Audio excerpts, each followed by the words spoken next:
네, 안녕하세요.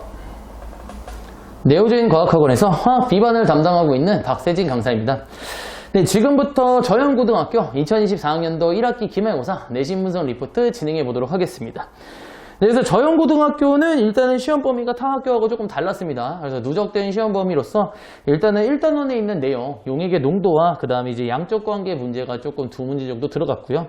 그 다음에는 이제 2단원 전체 부분이랑 한꺼번에 시험을 봤다. 이렇게 생각을 해주시면 될 것 같습니다. 다만 이제 1단원 관련된 문제가 원래 좀 어려운 게 맞습니다. 그래서 중간고사 때도 이제 1단원 때문에 좀 마음고생을 많이 하셨었을 텐데, 근데 이제 1단원 문제가 뒤에 이제 두 문제를 내셨어요. 두 문제를 내셨는데 조금 난이도가 있는 문제로 내셨다고 저는 생각을 하거든요. 그래서 한 중에서 중상 정도의 문제들로 냈기 때문에 요 1단원 문제를 이제 얼마나 멘탈이 나가지 않고 잘 이제 시간 안에 풀었냐에 따라서 등급이 갈라지는 문제가 아니었을까? 이렇게 일단은 말씀을 드릴 수 있을 것 같습니다. 나머지 2단원 문제들은요, 되게 2단원스럽게 문제 난이도가 높지 않게 그냥 전형적인 2단원 문제들을 내셨기 때문에 이 부분에 대해서는 그냥 무난하게 풀었을 거다, 이렇게 일단 생각을 할 수 있을 것 같아요. 그래서 일단 기본적으로 시험의 경향이 2단원에서 단축한 시간으로 1단원에 얼마만큼 투자하냐, 그걸로 이제 판가름이 됐다, 이렇게 일단 말씀드릴 수 있을 것 같습니다. 그래서 밑에 보시면요, 이제 문항수들이 있고 1단원에서 두 문제를 냈고요. 그 다음에 이제 보면은 특이하게 이제 주기적 성질에 이제 문제가 좀 많이 되어 있어요. 그죠? 13문제나 이렇게 됐는데, 요건 이제 뭐 저연고만의 스타일이 아니라 일반적인 학교들이 다 이렇게 따라합니다. 그래서 2단원 내에서 조금 쉬운 파트인 기본 구성과 모형 같은 경우에는 문항수를 아예 줄여버립니다. 그 다음에 이제 학생들이 조금 어려워하는 오비타라고 주기적인 성질, 이쪽 부분에 대해서 조금 많이 내는 게 일반적이니까요.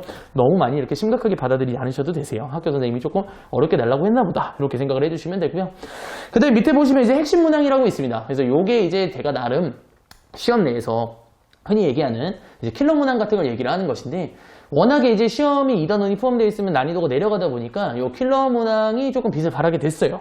다만 이제 제가 적어놓은 요 세 문제들은 이제 계산이 조금 복잡하다든지 혹은 이제 1단원에 관련된 문제를 일부러 여기다 적어놨다, 이렇게 생각을 해주시면 되고요.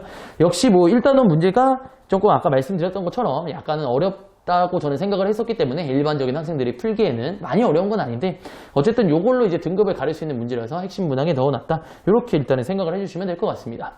추가적으로 2단원에 대해서 조금 더 말씀을 드리면요, 2단원 자체가 아무래도 화학원에 있는 4개의 단원들 중에서 조금 쉬운 편에 속하는 게 맞습니다. 그래서 3단원하고 이제 쌍두마차를 좀 달리고 있습니다.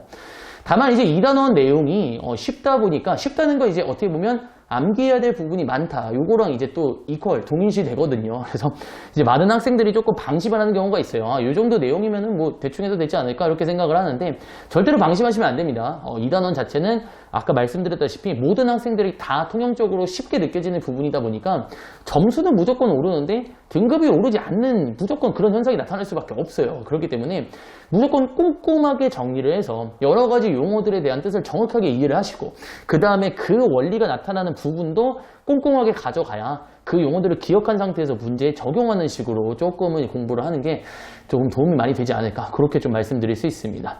또한 이제 1단원처럼 공부하는 학생들도 있습니다. 내가 이제 공부 기본 개념이 장착이 안 된 상태에서 문제를 많이 풀다 보면 외워지는 거 아니야? 이런 식으로 이제 생각하는 친구들도 있는데, 1단원에서는 그게 될 수가 있어요. 일단은 이제 유형별로 문제를 어떻게 푸는지 약간의 이제 다양한 스킬들이 존재하기 때문에 풀이법으로 이제 접근하는 방법도 좋지만, 2단원은 아까 말씀드렸다시피 개념적인 부분에 대한 문제가 많다 보니까요, 개념을 모르면 그냥 문제를 못 풀어요. 직관적인 문제가 되게 많은 편입니다. 그래서 꼼꼼한 개념 정리를 한 후에 그 다음에 문제풀이를 진행하는 게 훨씬 더 큰 도움이 될 것이다, 이렇게 일단은 2단원을 정리하는 방법에 대해서 좀 말씀드리고 싶었습니다. 네, 이로써 내신 분석 리포트는 여기서 마무리하도록 하겠습니다. 시청해주셔서 감사합니다.